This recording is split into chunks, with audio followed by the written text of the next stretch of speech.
Mesdames et messieurs, bienvenue à cette grande édition du journal sur Canal Congo, télévision, direction primature où les comités des conjonctures économiques s'est réunis ce mercredi 21 août 2024 sous la présidence de la première ministre Judith Suminwa-Tuluka. Au cours de cette réunion, les gouvernements a tablé sur 3 points essentiels, à savoir les mesures envisagées pour soutenir les opérateurs économiques dans les régions en proie à la guerre et à l'instabilité, l'exécution du budget d'investissement pour les restants de l'année ainsi que la bonne exécution de la paye du secteur public. Suivez.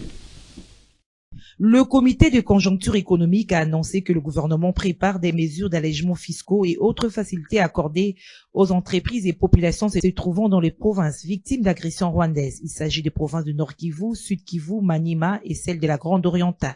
Le ministre des Finances a restitué au comité les conclusions de la commission tarifaire qui s'est réunie à la demande de son Excellence Madame la Première ministre. Et cela pour mettre en pratique une instruction du président de la République qui a voulu que le gouvernement apporte certains allègements et d'autres facilités en faveur des opérateurs économiques, mais aussi des populations dans cette partie du pays. Parmi les propositions de la commission tarifaire, l'on note des mesures telles que la suspension des missions de contrôle sur place pour une durée de 12 mois au niveau national et provincial, la surséance de mesures de recouvrement forcé en cours pour une durée de 12 mois en faveur des entreprises directement touchées par le conflit, facilité de paiement par échelonnement pour une durée de 12 mois des impôts établis par l'administration, adaptation des horaires d'ouverture des frontières congolaises à celles des frontières ougandaises, implication de gouverneurs militaires en vue du démantèlement des barrières illégales et la lutte contre les tracasseries. Concernant l'exécution du budget d'investissement pour l'an 2024, le comité de conjoncture économique annonce un début de décaissement de fonds pour financer le programme de développement local de 145 territoires et pour soutenir la campagne agricole qui sera bientôt lancée par le gouvernement. Il s'agit plus particulièrement du programme PDL 145 territoires, du programme de développement rural qui touche bien sûr aux routes de dessert agricole, à l'hydraulique rurale et à d'autres activités qui sont nécessaires pour la promotion de la production agricole dans les milieux ruraux. Et il s'agit également du programme, d'autres programmes liés notamment à l'électricité, mais sans oublier la campagne agricole qui doit bien sûr être lancée le plus rapidement possible pour que nous ne puissions pas rater la saison agricole A. Le paiement des salaires des agents publics et fonctionnaires de l'État connaît une régularité historique au cours de ce mois d'août. Le gouvernement souminois a pris des mesures patriotiques en vue de garantir la possibilité pour tous les fonctionnaires de recevoir leur salaire avant le 28e jour de chaque mois. En effet, le comité de conjoncture économique appelle les banques commerciales impliquées dans la paye des agents publics et fonctionnaires de l'État à s'activer davantage pour conclure les opérations au cours de ce mois. La paye du secteur public qui a démarré le 12 août, comme le gouvernement l'avait annoncé, et qui doit se clôturer avant la fin du mois. Le gouvernement tient à ce que la paye s'exécute dans le mois. Cette régularité de la paye marque une étape importante dans la gestion des finances publiques en RDC et devrait contribuer de manière significative à rassurer les fonctionnaires car cela est une priorité pour la chef de gouvernement Judith Suminwa-Tuluka. Et puis en justice, sachez que sur injonction du ministre d'État-ministre en charge de la justice, maître Constant Moutamba, le général Jean-Claude Kifoua, auteur des tortures et autres traitements inhumains et dégradants sur la personne de maître Kibwende Mouchibe Fabi, avocat près les barreaux du Haut-Lomami, fait objet de poursuites pénales devant l'auditorat général du FRDC.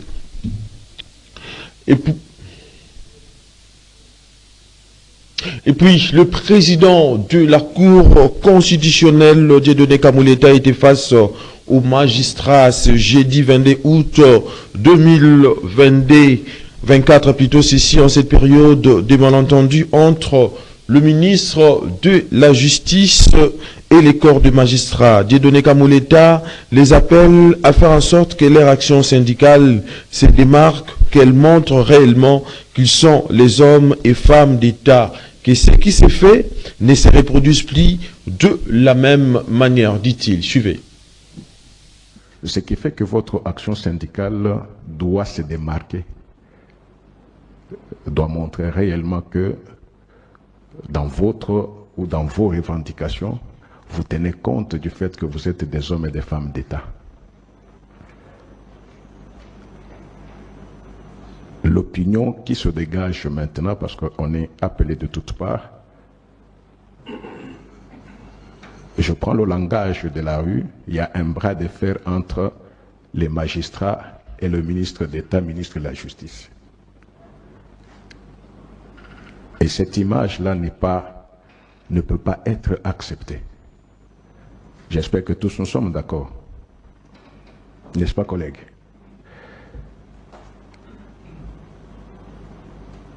Faisons en sorte que ce qui s'est fait ne se reproduise plus de la même façon. Là, c'est le président du CSM qui vous parle. Y a-t-il des problèmes à régler? Vous connaissez la procédure, allez vers l'autorité concernée. Mais parce que vous le faites même avec nous. Vous le faites même avec nous. Quand on sent que le corps a été visé, quoi de plus légitime que de faire un pas vers l'autorité qui aurait touché ou piétiné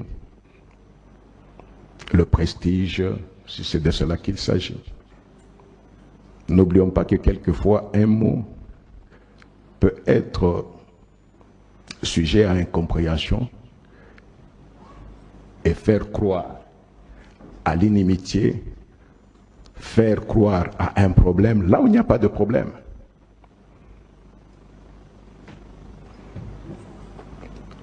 Ce que je voulais aussi vous dire est que, en tant que magistrat, même syndicaliste, abstenez-vous.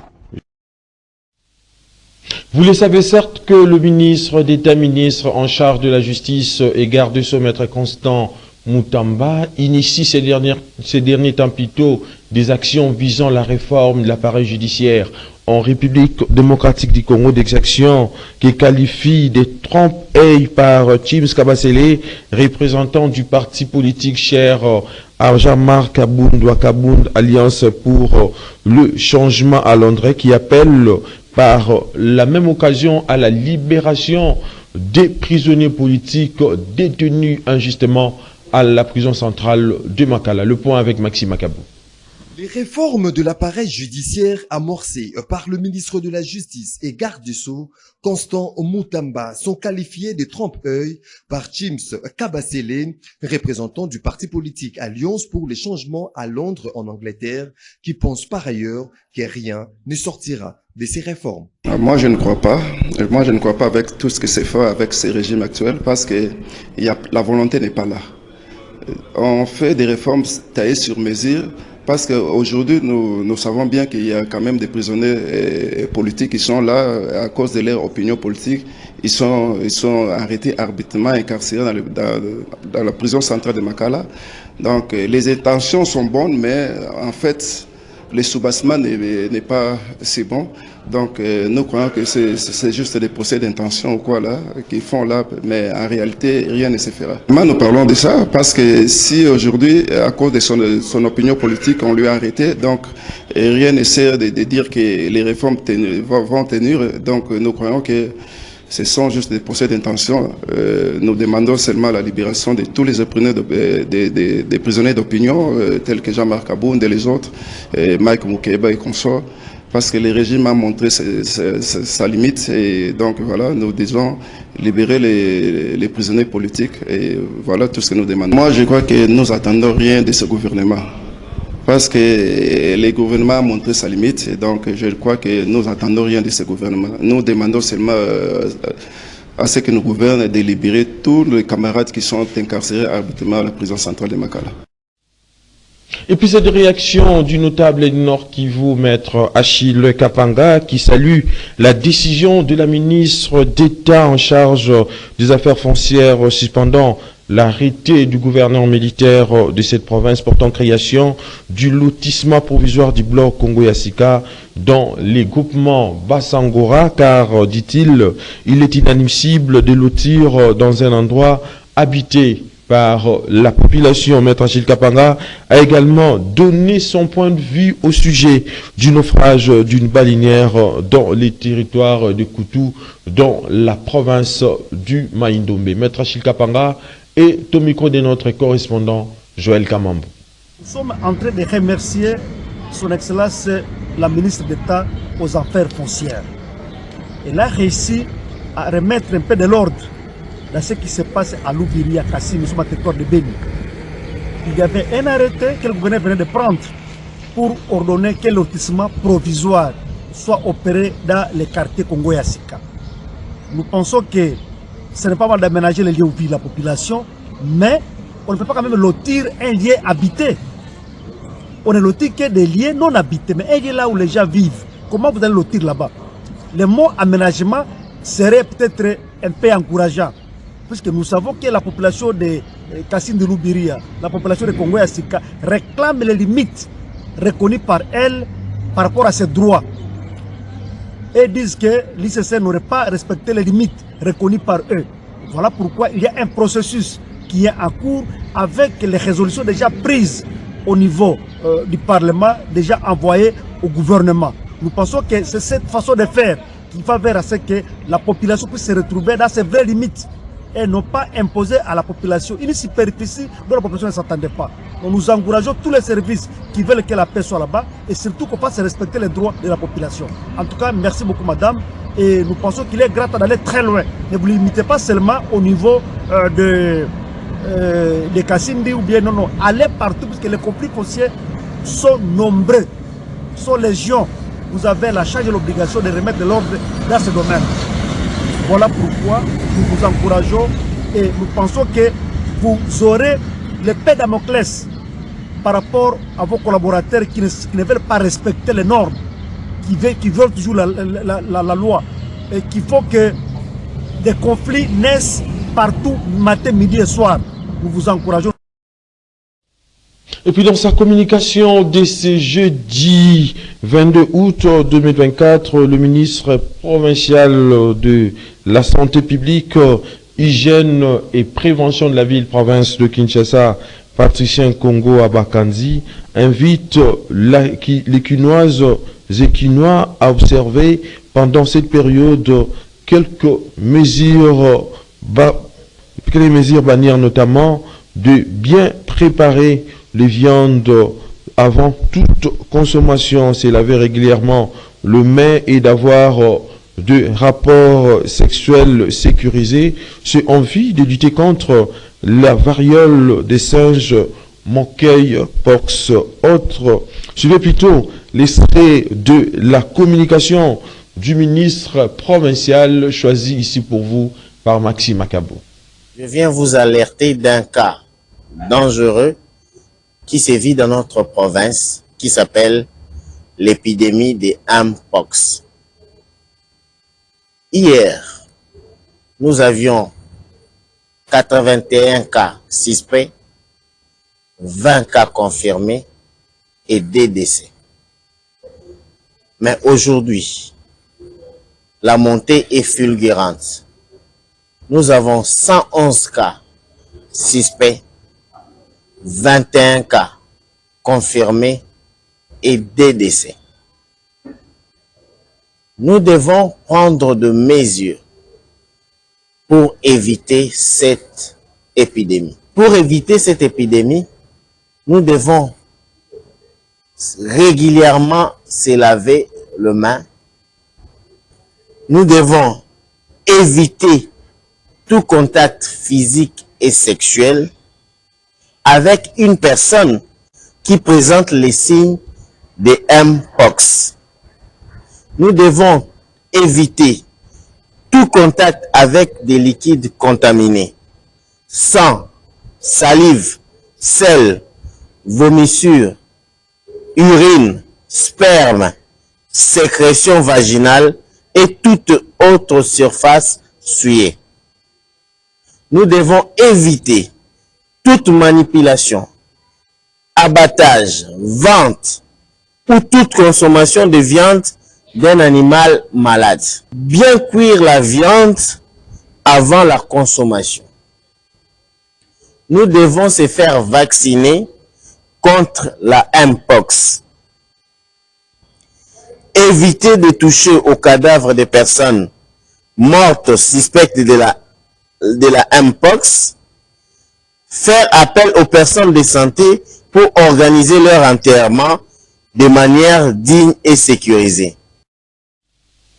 Et puis, les bureaux national catholiques de l'enfance conduits par Maître Béatrice Bitenda, membre du comité exécutif de cette organisation accompagnée de quelques enfants de l'ONG MEJ, a visité les installations du réseau de journalistes amis de l'enfant RGAE. Objectif est s'imprégner du fonctionnement de ces réseaux qui travaillent en partenariat avec l'UNICEF en vue de défendre la cause des enfants congolais. Nancy Leka.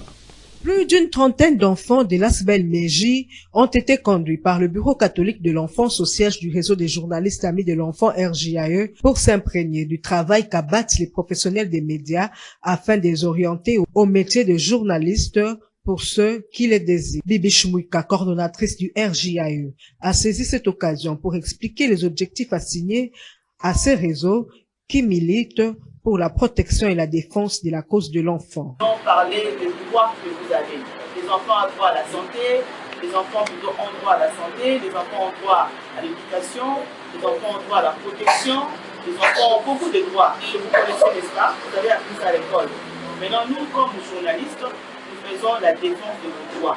Lorsque nous apprenons qu'un enfant a été violé, on a bafoué son droit, nous sommes là pour défendre les droits de cet enfant pour que la justice soit faite, qu'on puisse arrêter la personne qui l'a violé. Si on apprend qu'un enfant a été volé, a été kidnappé, nous les journalistes, on est là pour faire des reportages pour que l'État prenne des précautions pour que vous ne soyez pas kidnappés ou bien enlevés par des mauvaises personnes. À cet effet, les journalistes membres du RJAE ont, à tour de rôle, parlé des raisons qui les ont poussés à embrasser la carrière journalistique tout en présentant les opportunités que ce métier présente, ce qui a motivé certains enfants à opter pour les études du journalisme dans le cursus académique. Un membre de l'Asbel Meji est revenu sur l'opportunité de cette visite au siège du RJAE. Notre thème en général depuis l'année passée, c'était à l'école de la vie. À l'école de la vie, nous avons abordé les questions de la maîtrise du soir, le droit de l'enfant et les devoirs de l'enfant. Et cette deuxième édition, c'était pour familiariser les enfants au métier. Comme nous avons commencé par les médecins, ils ont visité les hôpitaux, ils ont échangé avec les médecins. Ils ont une idée sur ce que c'est le métier de médecin. C'est dans une ambiance bon enfant que s'est déroulée cette visite des enfants sociétaires de l'Asbel Meji au siège du RJAE. C'est un enfant qui sera traumatisé à la langue.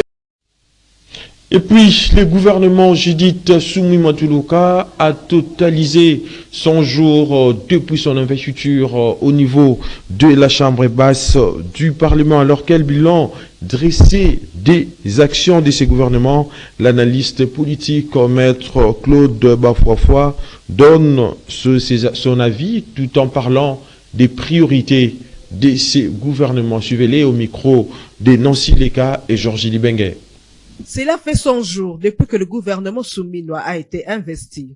À cette occasion, certains acteurs politiques se sont prononcés sur les bilans de ces premiers 100 jours du premier gouvernement du second mandat du président de la République Félix-Antoine Tshisekedi en revenant sur les actions prioritaires. C'est le cas de l'analyste politique Maître Claude Bafouafoua qui donne son point de vue. La population a besoin de faits concrets. Et ces faits concrets ne sont pas seulement dans le domaine du social, le manger, le vêtir, mais c'est aussi dans des petites expressions.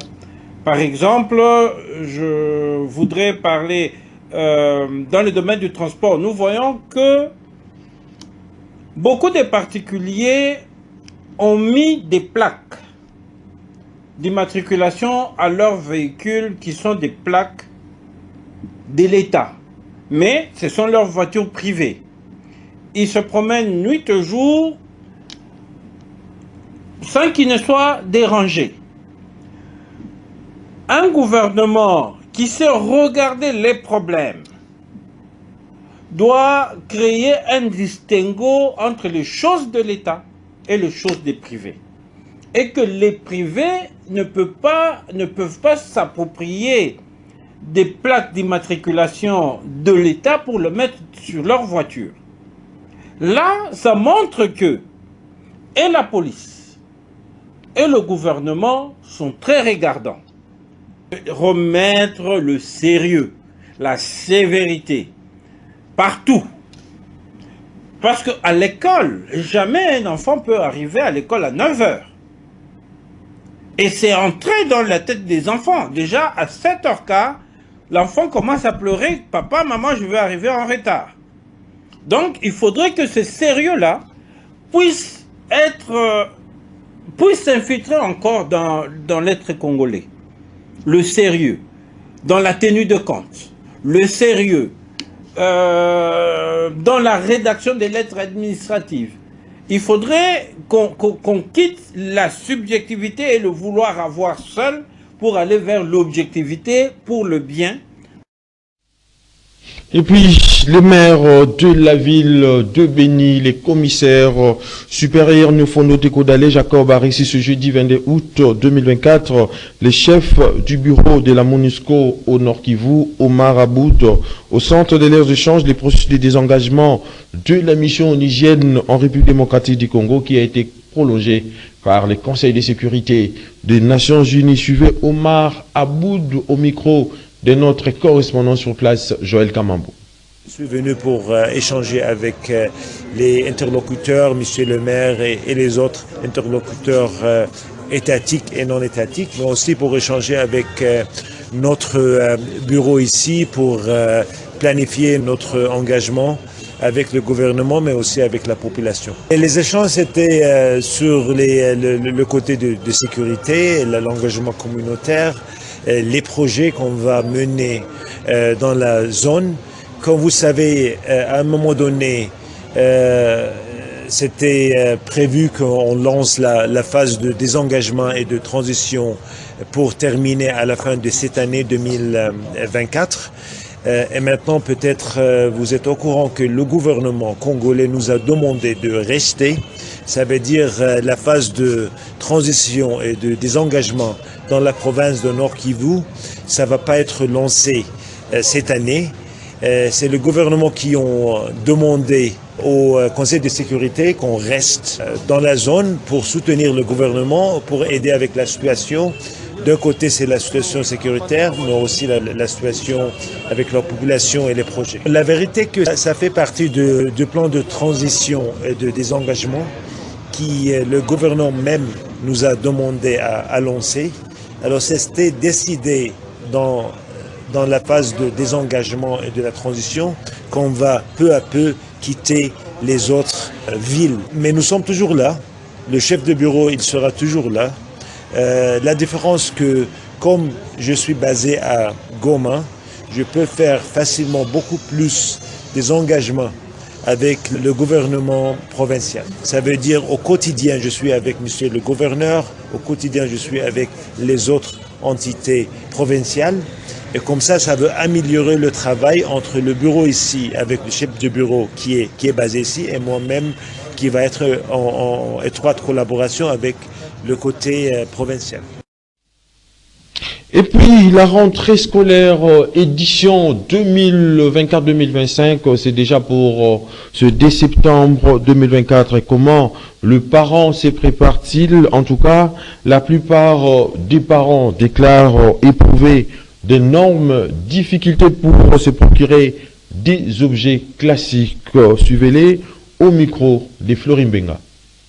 Plusieurs parents avouent rencontrer des difficultés pour préparer la rentrée scolaire 2024-2025 prévue le 2 septembre prochain.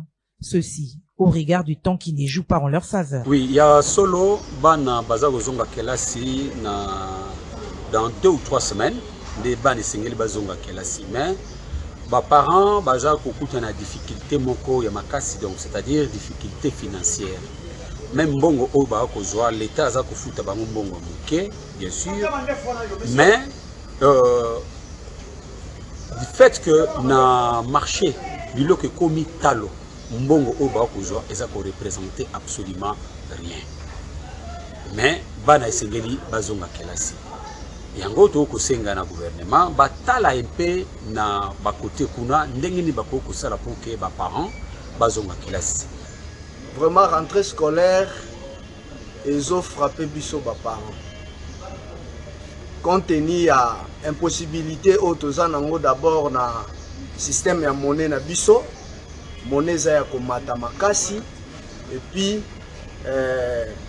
na jour ya kozonga bana le 2 juillet et kozala na bana mususu ba kozonga et kozala na bana mususu vraiment ba kozala na difficulté compte tenu ya ba réalité à terrain aux parents bazo vivre. Beaucoup sont à la tête, beaucoup sont à la tête, donc même le marché, la fourniture scolaire est trop chère et l'école est obligé, les parents faut payer ça ma compte minerval, beaucoup exacté, vous pouvez l'éviter. Sur le carreau, il faut ça la potion parce que beaucoup exacté, beaucoup pour l'éviter ceux qui sont apparents.